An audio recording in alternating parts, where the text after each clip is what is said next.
Here's David. And we're back with Grape Encounters Radio, and now I have taken a trip over to a winery that I've been hearing a lot about because it's going through a tremendous evolution right now. It is called Troon Vineyard. That's spelled Troon Vineyard.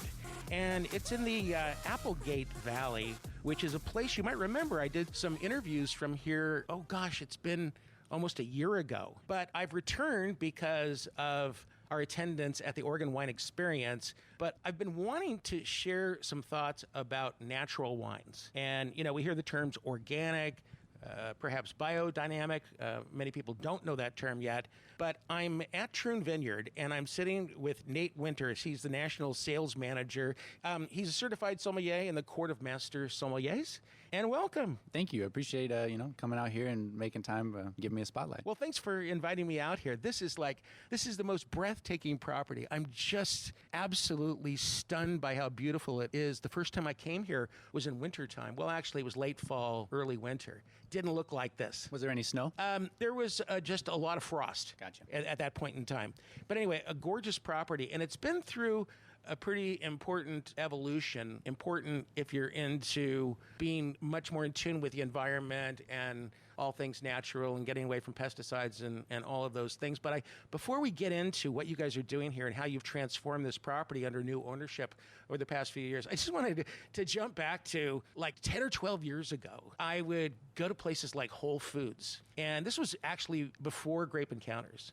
But I was interested in the whole organic, and which is, a term that is really misused, but, natural wines. But I would buy those wines, and they were just terrible. They were hideous. And now the funny thing is that it's all changed. And now it's those natural wines and organic wines that are really getting the attention, and they got it nailed. What are your thoughts on this? It goes back for a long time. They didn't have the technology 6,000 years ago to make anything other than the term natural wine. It's totally different, isn't it? And also, as a sales manager here, what kind of demand do you, and honestly, I want you to be honest with me, but when people come in here, how many people really care about natural wine versus wine that might be tampered, that might use pesticides and that sort of thing? What's your honest impression? Here in Oregon, our demographic has made a change, as well as you mentioned earlier, with our agriculture, and I think we see more people looking for natural wines than we did when we didn't make them. But I think it's it's starting to hit people's radars nowadays, but it has a lot farther to go, and it's kind of very loosely defined. And I think once it's defined a little bit more, you'll see more people searching for what they want. But you're a California boy actually originally, right? Correct. And in California, it's almost to the point where you see more people moving toward natural wine than not.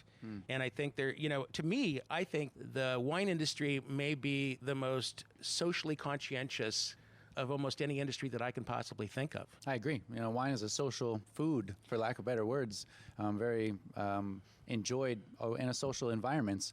But I think that wine culture is on a pendulum, and I think we're swaying the other way right now. On the right in California, the pendulum swings, and you get really heavy Napa cabs for a long time, and now the pendulum's kind of switching, and people want a different style of wine. Do you think that wine goes through the same kind of seasons that, let's say, something like clothing goes through? Fashion goes out of style, and then 20 years later, it comes back into style. I think that's true with a lot of things, don't you think? I agree, and that's 100% that's what it is. Pretty good metaphor, don't you think? You can see it every season, from rosé season to big reds to whites. In the spring, people change year to year, and then in the macro scale, yes, I think the trends flip a lot. So let's talk a little bit about the metamorphosis that's happened here at Troon Vineyard, because it's really a pretty historic property, because it goes back to a time when American wines weren't really on the world wine map that much. That's right. I think this property predates the Judgment of Paris, does it not? The Judgment of Paris happened in 76, that's correct, and we planted in 1972. Dick Troon planted us, and he kind of had a hunch that the area reminded him of the Healdsburg area, so he wanted to kind of plant some of those same warm climate varieties. He was kind of ahead of the game and tried to convince a lot more people in the area to do the same thing and stop farming crops and cattle and farm vines. So the new owners, tell me about them. The new owners, they're Dr. Brian and Denise White. They're from Texas. Very enthusiastic people. They help us in harvest. They help us in bottling. They help during events.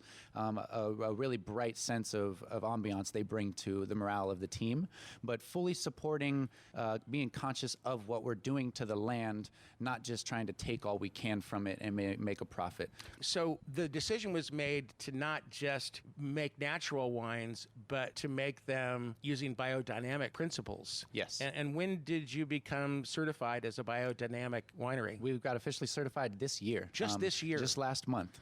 It's been a bright year for us. Okay, we don't have a lot of time, but and we're going to, by the way, we're going to expound upon the concept of biodynamics in a special edition of our podcast, The Wine is Talking. So you can find that podcast at thewineistalking.com, or you can also look for it on iTunes and other podcast sites. But anyway, just in a nutshell, explain the biodynamic principles, because it's not something most people understand. And even when you explain it to them, they go, what?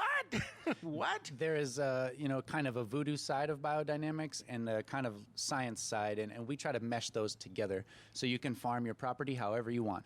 The next step would be organic, and all organic farming is a list of things that you cannot use. You take that out and you're organic.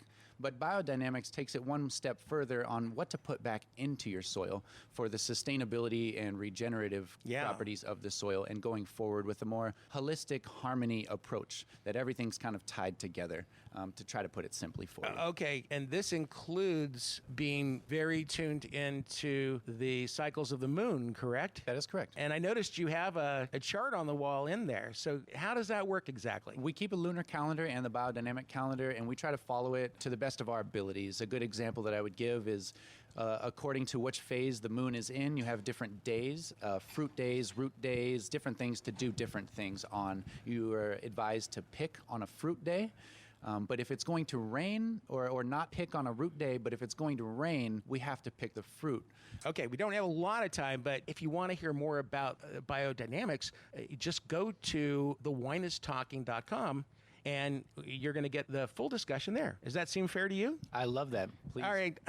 My guest has been Nate Winters. He's the National Sales Manager of Troon Vineyard. What a gorgeous, gorgeous property. They got a great website. If you want to look at, one of the most idyllic places that you could possibly visit, you got to check it out. Yeah, thank you for the opportunity. All right, we're going to be back with more Grape Encounters in just a second, so stay with me. And remember, Grape Encounters is brought to you by Total Wine and More. As enamored as I am with this property, I am just as enamored with Total Wine and More. It's been one of my favorite places to visit for a long, long time, since before I started Grape Encounters. And if you haven't checked out a Total Wine and More store, you don't know what you're missing, because it is like the ultimate amusement park for wine lovers. We'll be back in just a second.